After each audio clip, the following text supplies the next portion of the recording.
दोस्तों, मेरा नाम है जगदीप भाटिया, आपकी रातों का हमसफर।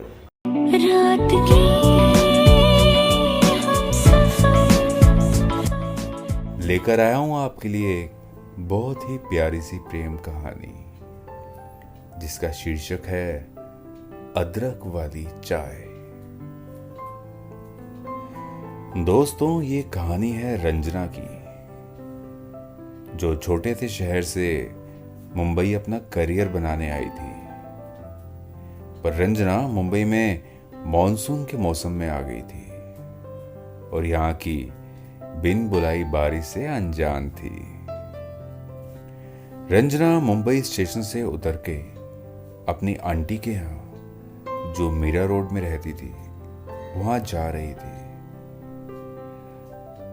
रिक्शा भैया, इस एड्रेस पे चलेंगे क्या? वो ऑटो में बैठी। रिक्शा चला ही था कि कुछ ही दूरी पर जाकर बंद हो गया। भैया, क्या हुआ? मैडम, लगता है गैस खत्म हो गया है, आपको यहीं उतरना पड़ेगा। रात के 12 बज चुके थे। आसमान जैसे अंगड़ाई ले रहा था और बिजली जैसे रंजना की सेल्फी ले रही थी। थोड़ा आगे चलती हूं। तभी रंजना को चाय की टपरी दिखती है। अब भैया, एक चाय देना प्लीज, अदरक ज्यादा और चीनी कम, और हाँ, अगर इलायची हो तो वो भी डाल देना। हाँ। रंजना वहां खड़े होके चाय पी रही थी, पर इस बात से अनजान थी कि रात अपने आगोश में जा रही है।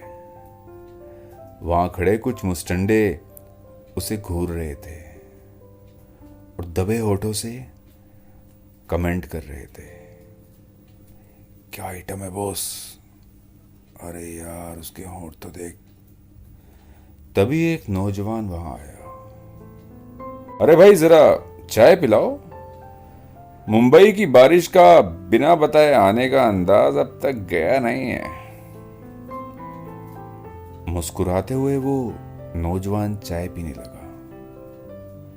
तभी उसकी नजर रंजना पे गई, जो डरी हुई सहमी सी चाय पी रही थी। हवा उसके बालों से खेल रही थी। पंखुड़ी जैसे उसके होठ कपकपाते हुए चाय पी रहे थे।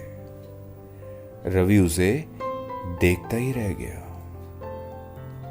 और वो मुस्टंडे उसे घूरे ही जा रहे थे। रवि ने यह नजारा देखा तो रंजना के पास गया और बोला, अरे तुम यहां क्या कर रही हो? मैं कब से तुम्हारा वेट कर रहा हूं, स्टेशन पर भी नहीं मिली तुम। रंजना थोड़ी डरी, जैसे पूछने वाली थी कि आपको, कि तभी रवि बोला, चलो चलो घर चलो, पता है मां कब से वेट कर रही है।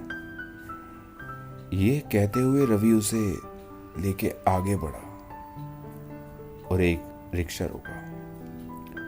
अरे भैया, बोरीवली चलिए, और उसे लेके बैठ गया।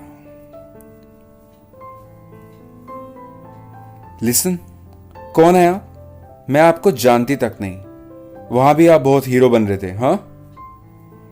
अरे मैडम, हीरो नहीं बनता तो वहां खड़े विलन आपकी गुलाबी हंसी को चुरा लेते। रवि अपने अंदाज में बात करता हुआ। मैंने वो नाटक इसलिए किया ताकि वो लोग आपको इस शहर का नया मेहमान ना समझें। Oh, I am so sorry. Actually मैं यहाँ पहली बार आई हूँ ना, तो लेट हो गई। मुझे ऑटो मिला लेकिन वो ख़राब हो गया था। मुझे जल्द से जल्द अपनी आंटी के यहाँ पहुँचना है। वो मीरा रोड रहती हैं। बाय द वे, मेरा नाम रंजना है। थैंक्स, आपने मेरी मदद की। अरे कोई बात नहीं मैडम, आइए मैं आपको रिक्शा करवा देता हूँ। और दोनों रिक्शा में बैठ जाते हैं। रवि स्माइल करता हुआ उसे देख रहा था। वो ऑटो से बाहर झांकती मोती जैसी बूंदों को छू रही थी। उसके चेहरे की हंसी उसकी आंखों को छुपाती, उसकी लटें जैसे उसकी खूबसूरती को दुगना कर रही थी। रवि मानो ठहर सा गया था। तभी रंजना, क्या हुआ? रवि मानो जैसे अपने आप से बाहर आया और बोला, अब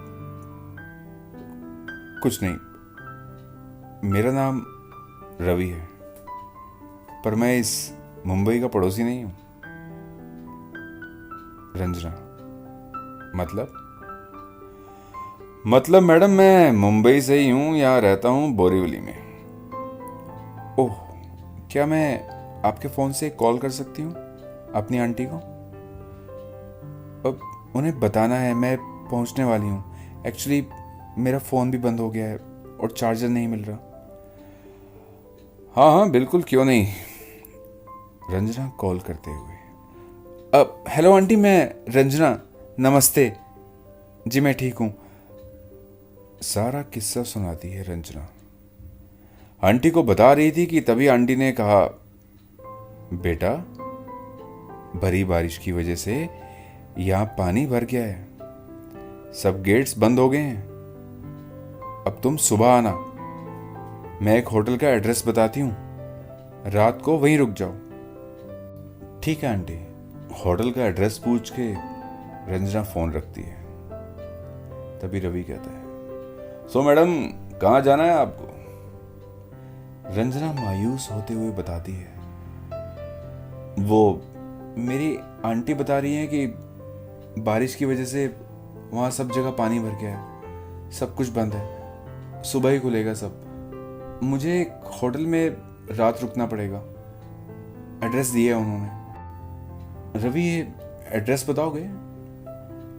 पर मैडम आपकी आंटी ये बताना भूल गई कि भरी बारिश की वजह से वहां भी पानी भर गया है। क्या? शिट, मैं क्या करूं, कहां जाऊंगी अब?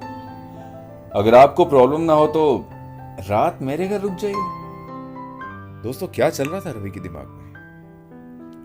क्या रंजना को रवि के ऊपर भरोसा करना चाहिए था या नहीं? क्या रवि की नीयत में कोई दाग था या नहीं? ये जानने के लिए देखिएगा अगला भाग, अदरक वाली चाय का दूसरा भाग। दोस्तों, मैं हूं आपकी रातों का हमसफर जगदीप भाटिया। मिलते हैं अगले वीडियो में। Stay safe. गुड बाय दोस्तों। रात की